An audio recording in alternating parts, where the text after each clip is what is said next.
संबंध। उपर्युक्त श्लोकों में भगवान की प्राप्ति के लिए भक्ति के अंगभूत अलग अलग साधन बतलाकर उनका फल परमेश्वर की प्राप्ति बतलाया गया। अतएव भगवान को प्राप्त हुए प्रेमी भक्तों के लक्षण जानने की इच्छा होने पर अब 7 श्लोकों में भगवत प्राप्त ज्ञानी भक्तों के लक्षण बतलाए जाते हैं। अद्वेष्टा सर्वभूतानां मैत्रः करुण एव च निर्ममो निरहंकारः समदुःखसुखक्षमी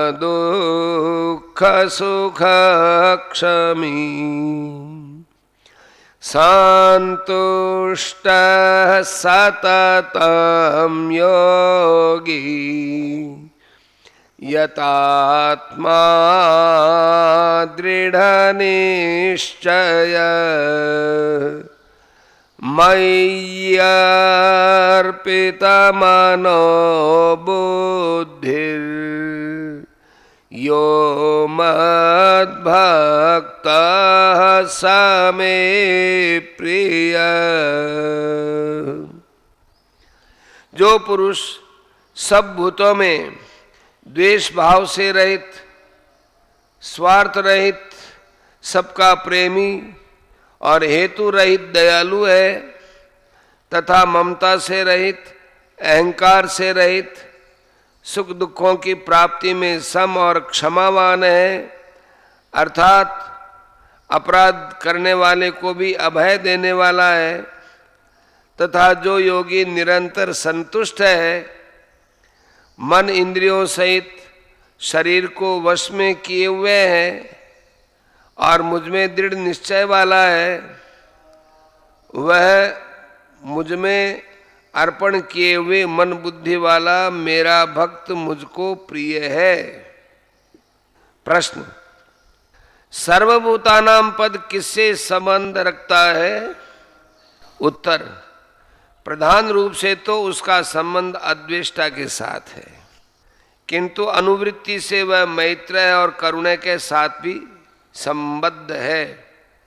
भाव यह है कि समस्त भूतों के प्रति उसमें केवल द्वेष का अभाव ही नहीं, बल्कि उनके प्रति उसमें स्वाभाविक ही हेतु रहित मैत्री और दया भी है।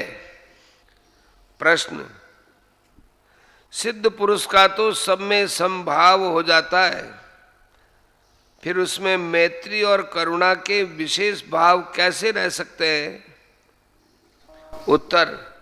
भक्ति के साधक में आरंभ से ही मैत्री और दया के भाव विशेष रूप से रहते हैं, इसलिए सिद्धावस्था में भी उसके स्वभाव और व्यवहार में वह सहज ही पाए जाते हैं। इसके अतिरिक्त जैसे भगवान में हेतु रहित अपार दया और प्रेम आदि रहते हैं, वैसे ही उनके सिद्ध भक्तों में भी उनका रहना उचित ही है। प्रश्न। निर्ममय और निरहंकार है, इन दोनों लक्षणों का क्या अभिप्राय है? उत्तर। इन लक्षणों से यहाँ ये भाव दिखलाया गया है कि भगवान के ज्ञानी भक्त का सर्वत्र समभाव होता है, अतएव न तो उसकी किसी में ममता रहती है और न उसका अपने शरीर में अहंकार ही रहता है, तथापि बिना ही किसी प्रयोजन के वह समस्त भूतों में प्रेम रखता है और सब पर दया करता है। यही उसकी महत्ता है। भगवान का साधक भक्त भी दया और प्रेम तो कर सकता है, परंतु उसमें ममता और अहंकार का सर्वथा अभाव नहीं होता है। प्रश्न।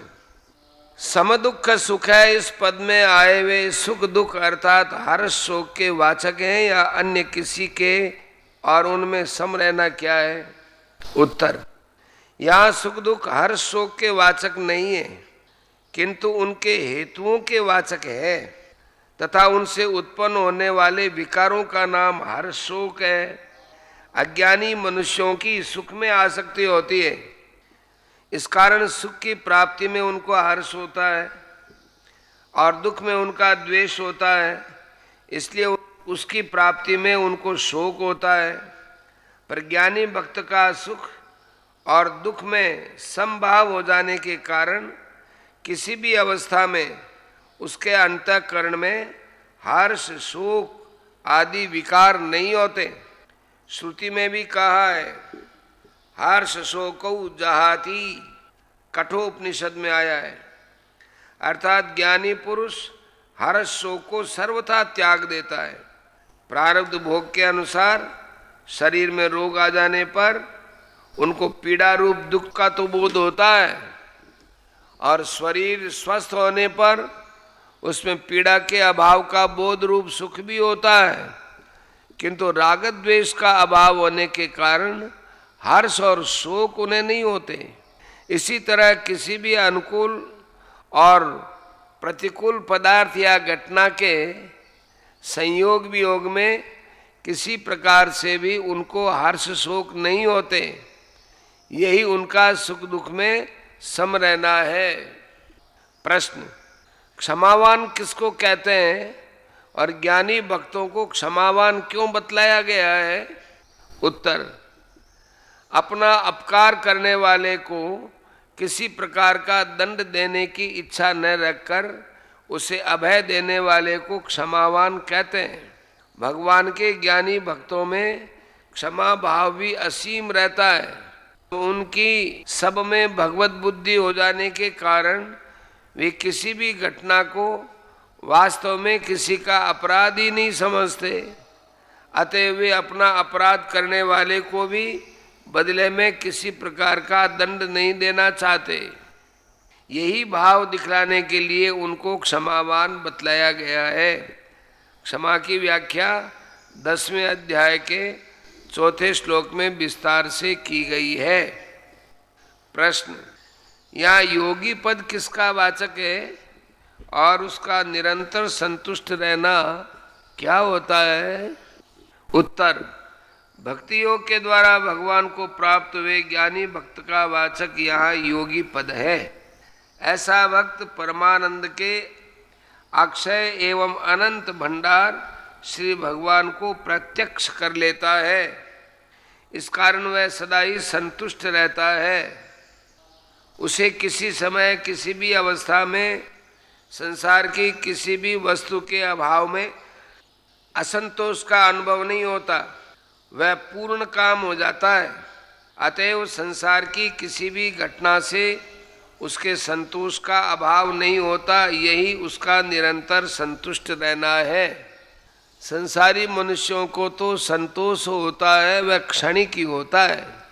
जिस कामना की पूर्ति से उनको संतोष होता है, उसकी कमी होते ही पुनः असंतोष उत्पन्न हो जाता है, इसलिए वे सदा संतुष्ट नहीं रह पाते।